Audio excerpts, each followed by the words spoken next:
So, dito po sa normal po natin, ito po yung karaniwang sinusuot po natin, yung mga damit, short, panjama.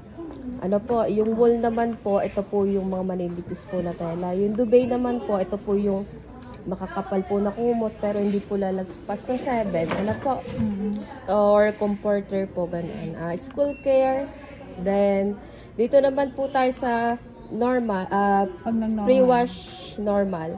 Halimbawa, nag-hand washing po muna, nagbanlaw po muna kayo. Gusto nyo po ulit i-wash, yun po yung gagamitin po ninyo. Ano pa? Pag quick wash, ito po yung mabilis ang laba. EcoSave po kakaunti ang laba. Tab clean once a month lang po ito. Bali, tubig lang po ang palinis po natin. Bubuhan nyo lang po ang gripo. Bale, once a month lang po yung tab clean po natin. Pag maglilinis na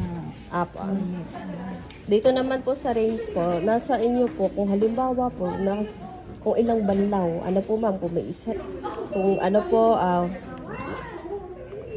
kung isa po, 2 o 3 banlaw. Sa SP naman po, nasa sa inyo po kung high, mid, o low po, ano? Pero high yun yung pinaka-ano na. Mabilis. Kuwan po, pinaka-apo. Kumbaga ano po yun, tag dito po na. Apo. Sasampay. Then this, sa wash po, bale, siya na po yung bahala maglagay po ng ng minutes kapag nakalagay na po yung damit. Masesense naman po yun ng Basta yung water level po natin is 3 to 4. Mas maganda po yung labag pagka 3 to 4 satisfaction natin yung sa tubig, ma'am. Ito naman po yung tunog lang naman po. Wala naman yan. Tunog lang naman. Paano pag tumunog, wala lang yan? Sa tunog lang naman. Kung ayaw nyo po ng tunog, maglolo po kayo. Pag naman po, may tunog, ayun po, ikon nyo lang po. Asin na lang ma'am. Dito po sa soil level, nakadepende po. Ano yung soil level? Yung dami tubig? Halimbawa, sa dami din po ng tubig at saka sa dumi po din ng damit. Pagka ang dumi po ng damit ay heavy, ayun po. Pag light naman po, di naman po yung napawisan lamang po. And then, halimbawa ma'am, normal po,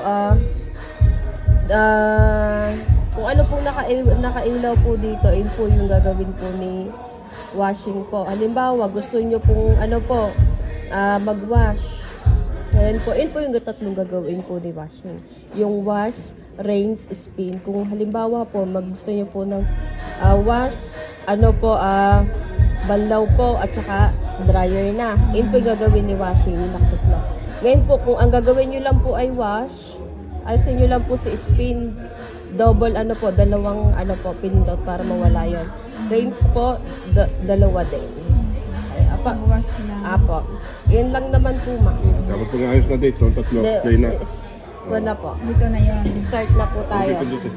Pagka halimbawa naman po, may nakakalimutan po tayong damit, huwag nyo po agad i-open. I-pause nyo po muna, saka po ilagay po ulit yung damit na. Para hindi po masira yung washing. Basta i-pause, nabubuksan yan, hindi ka tulad ng isa. Na Pag ready na siya, hindi siya mabubuksan, saka lang mabubuksan pag tapos na.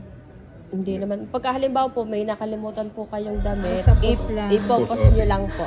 Then, open nyo na po. Ito, ano to? Ito yung power. Power naman po, are. Yan yung pagkao. Okay. Isang video.